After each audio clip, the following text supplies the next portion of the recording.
Assalamualaikum warahmatullahi wabarakatuh. Video ini diambil pada tanggal 13 Desember tahun 2022. Perkenalkan, nama saya Siti Habibah Mutahharoh. Saya merupakan mahasiswa PPG dalam jabatan kategori 2 di LPTK Adibuana Surabaya, program studi pendidikan kewarganegaraan. Saya merupakan guru pendidikan kewarganegaraan di SMA Negeri 1 Karangan Trenggalek. Video pembelajaran kali ini memuat tentang materi kelas 12, yaitu tentang dinamika pelanggaran hukum. Adapun model pembelajaran yang saya gunakan adalah model pembelajaran problem based learning. Semoga video ini bisa bermanfaat dan selamat menyaksikan. Assalamualaikum warahmatullahi wabarakatuh. Waalaikumsalam warahmatullahi wabarakatuh. Bagaimana kabar kalian? Sehat semua? Sehat. Oke, baik.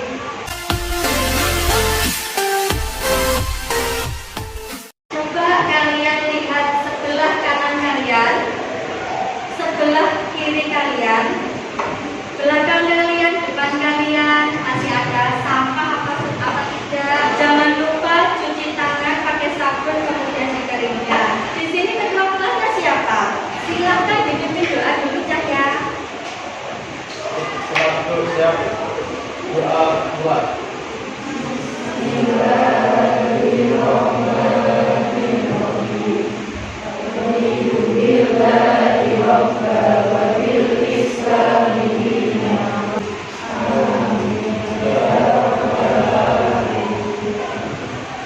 Selanjutnya Ibu akan melakukan esensi.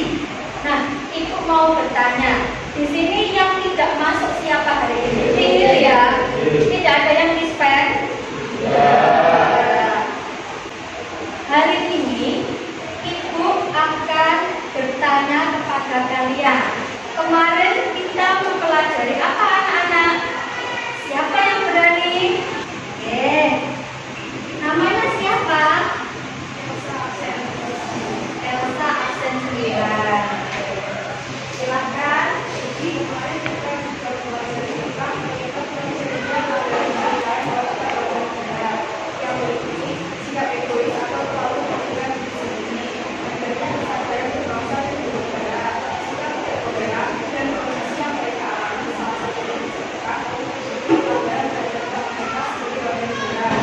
Oke, jadi tentang upaya penegakan hukum ya, lebih ke situ. Baik, ada supremasi hukum, ada kewajiban, ada juga penyebab pelanggaran hak dan kewajiban. Selanjutnya, Ibu ada kata-kata motivasi. Kesuksesan seseorang itu berbanding lurus dengan kemauannya untuk belajar bangkit dan mencoba. Jadi anak-anak perlu diketahui kalau ketiga hal tersebut saling beriringan, maju bareng, insya Allah nanti kesuksesan sudah di abang depan pintu mata kita. Amin Allahumma amin. Selanjutnya, tujuan pembelajaran kita hari ini, tujuan pembelajarannya melalui model pembelajaran berbasis masalah, diharapkan peserta didik itu mampu mengevaluasi praktek perlindungan dan penegakan hukum untuk menjamin keadilan dan kedamaian dengan menyelesaikan LKPD dengan benar. Selanjutnya, apa yang kita lakukan hari ini di pembelajaran berbasis masalah itu ada 5 fase. Yang pertama, orientasi peserta didik pada masalah. Kemudian yang kedua, mengorganisasikan peserta didik untuk belajar, ya, barokah. Terus kemudian kalian menyelesaikan petunjuk-petunjuk yang ada di data tersebut. Ketiga, membimbing penyelidikan individu maupun kelompok. Jadi kalian mengerjakan kasus atau menganalisis kasus sesuai dengan bab yang kalian terima. Yang keempat,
Susu adalah salah satu contoh baik organ sayur ini diberi pada media sosial zaman sekarang. Contoh kasus sayur ini yang sering terjadi dalam media sosial Instagram. Berdasarkan informasi, Instagram menduduki peringkat nomor 1 sebagai media cyberbullying. Cyberbullying yang dimaksud dalam hal ini mencakup komentar yang berarti pada postingan tertentu bersama dengan masyarakat yang sifatnya tentu saja untuk membawa orang. Hal ini berdampak pada gangguan psikologis korban, seperti gangguan diri, bahkan hilangnya rasa percaya diri. Karena itu, stop cyberbullying.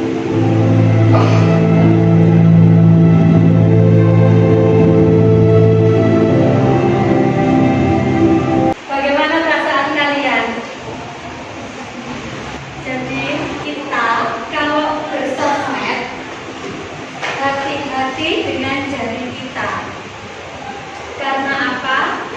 Satu kata tanpa kalian sadari itu bisa merusak mental manusia atau generasi muda sampai berpuluh-puluh tahun, bahkan sampai akhir hidupnya. Nah, selanjutnya Ibu memiliki video yang kedua. Silahkan disimak terlebih dahulu.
I'm coming home.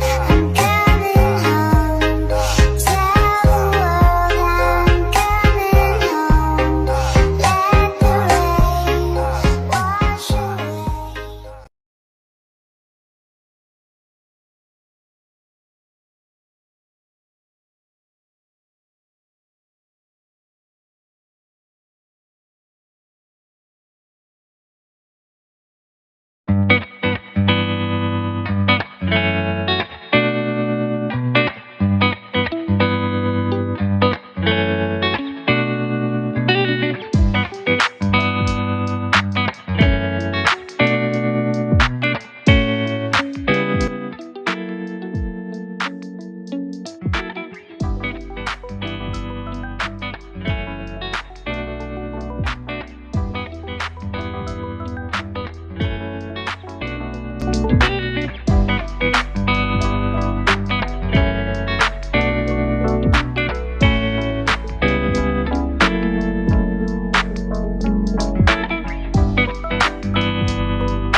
bullying, di mana tahun 2018 ditemukan sebanyak 681 yang mengalami korban bullying.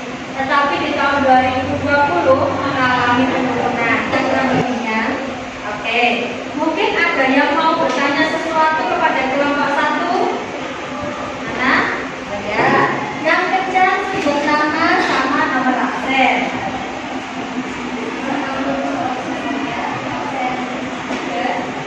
Pertanyaannya, bagaimana penyelesaian dari kasus yang kalian angkat? Bagaimana penyelesaian kasus yang kalian angkat? Oke, baik. Bagaimana, langsung dijawab atau didiskusikan dulu? Langsung dijawab, praktekkan ya. Dan ya,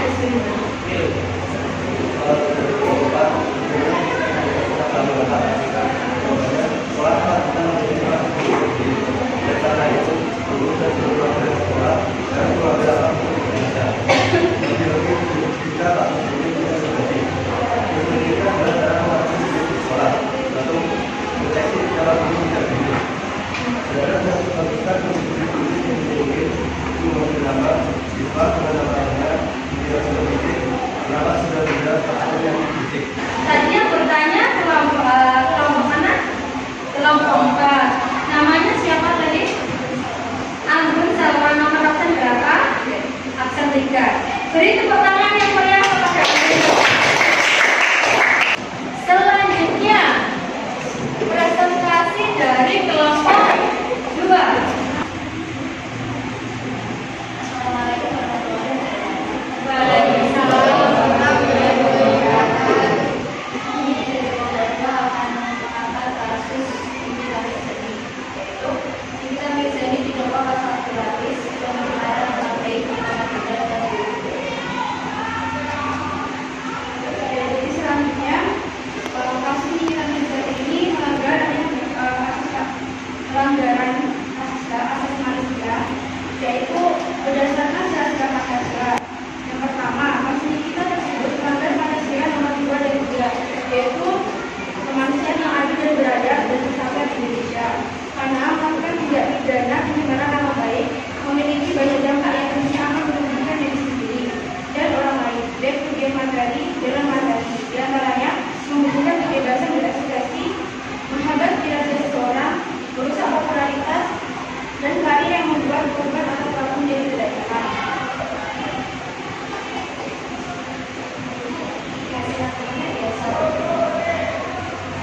Yang kedua, benar-benar menunjukkan komunikasi sendiri dengan hasil tersangka dalam perkara dugaan tindak pidana pasal 26 ayat 3 junto pasal 40 ayat 3 atau pasal 36 junto pasal 71 ayat 2 Undang-Undang Republik Indonesia.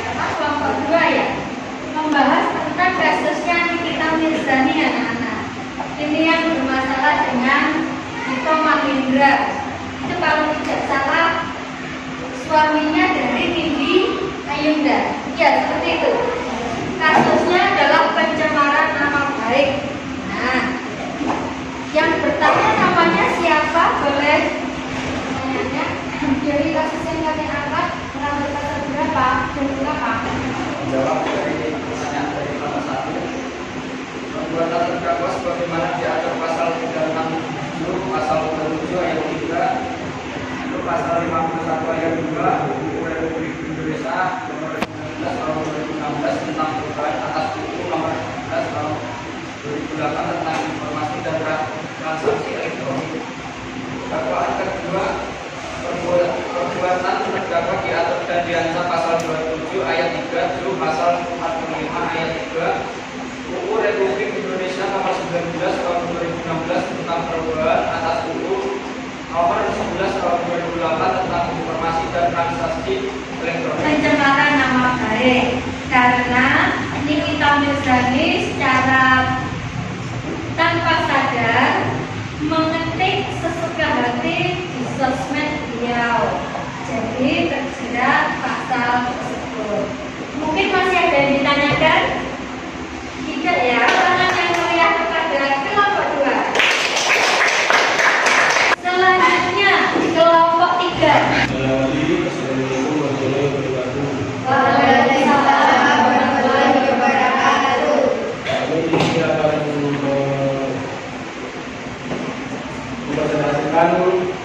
hasil kerja kelompok kami yaitu kasus KDRT. Atau kasus KDRT di Jalan Umum di Cinere, Depok, Jawa Barat. Kasus KDRT tersebut melanggar Pancasila sila kedua yang berbunyi kemanusiaan dan adil dan beradab. Setiap manusia baik laki-laki maupun perempuan tidak boleh menjadi objek kekerasan dengan alasan apapun dan bagaimanapun.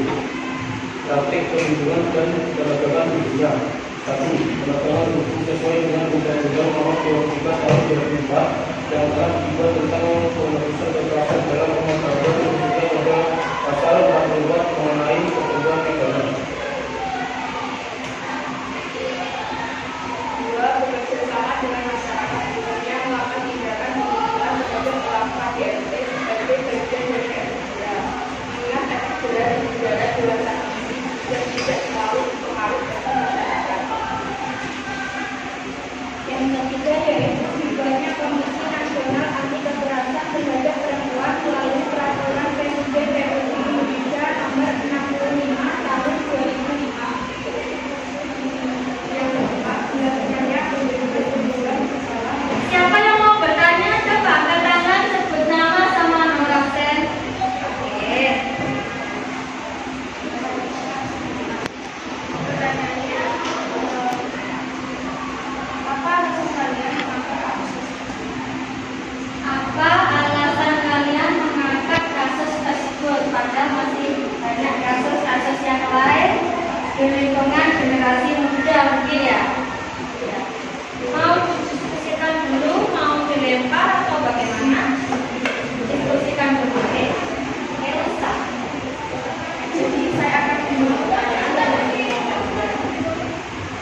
alasan kami mengangkat kasus tersebut yaitu kasus KDRT karena tindak kekerasan dalam hal ini bukan hanya secara fisik, namun lebih karena faktor lingkungan, ekonomi, dan kemanusiaan warga. Terdapat beberapa kasus terjadi yang diduga orang tuanya atau salah satu dari kedua orang tuanya merantau untuk bekerja karena alasan ekonomi dan sulitnya mencari pekerjaan di daerahnya.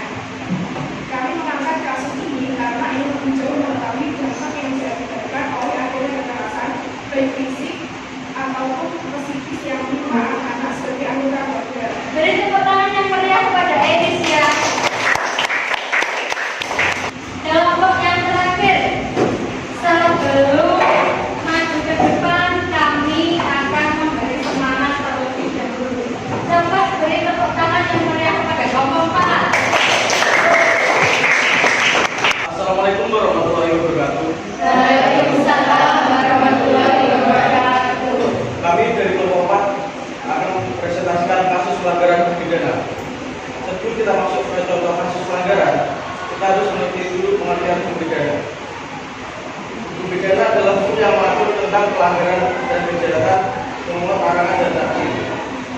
Dasar hukum pidana antara lain KUHP, hukum luar KUHP, dan hukum adat yang berlaku.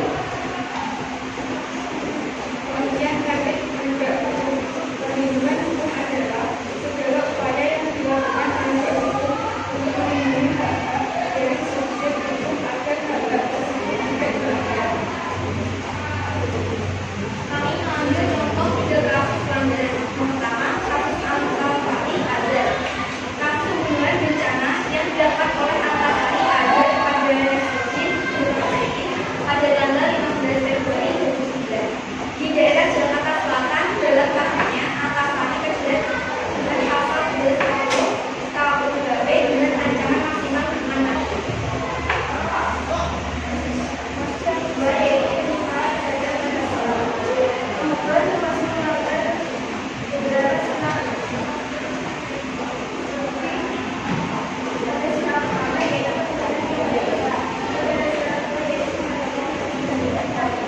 Nah, dari situ mungkin ada pertanyaan untuk kelompok 4. Silakan yang mau bertanya langsung ya. Jangan sungkan.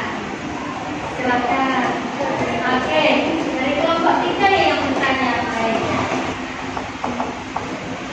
Nama saya Bunda Aulia dan menurut kalian bagaimana hukum atau masyarakat mampu menyadarkan bagi orang-orang tersebut bahwa perbuatannya salah? Bagaimana cara menyadarkan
masing-masing. Untuk kelompok 1 dulu ya. Kelompok 1 tadi sudah sesuai dengan tema. Kasus yang diangkat sudah menarik. Kemudian sudah ada pasal-pasal yang mengatur. Mungkin besok untuk pemilihan tema serta pemilihan tata letak harus diperhatikan. Oke, baik. Terima kasih. Beri tepuk tangan yang meriah kepada kelompok. Untuk kelompok 2, diskusi sangat lancar, aktif sekali, warna, tema, dan tata letak sudah sesuai. Kekurangannya ada siswa mungkin yang kurang sehat, jadi tidak bisa berdiskusi secara aktif. Tidak apa-apa, ini bisa dibuat perbaikan di depan. Beri tepuk tangan yang meriah kepada kelompok 2. Selanjutnya kelompok 3. Kelompok 3 tadi sempat itu ya, menjelaskan diskusi dengan baik, sudah bagus. Sudah ada sesi tanya jawab juga ada, bagus. Cuma kekurangannya itu di bagian fokus. Ya, minggu depan ketika presentasi harus lebih fokus dan harus lebih memperhatikan alur diskusi depan. Beri tepuk tangan yang meriah kepada kelompok 4 sudah bagus. Diskusi berjalan baik, kampanye itu sudah bagus. Untuk perpaduan warnanya itu masih kurang, sehingga kalau misalnya di cahaya yang redup itu tidak kelihatan. Oke, beri tepuk tangan yang meriah kepada kelompok 4. Selanjutnya kita masuk dalam kegiatan terhitung.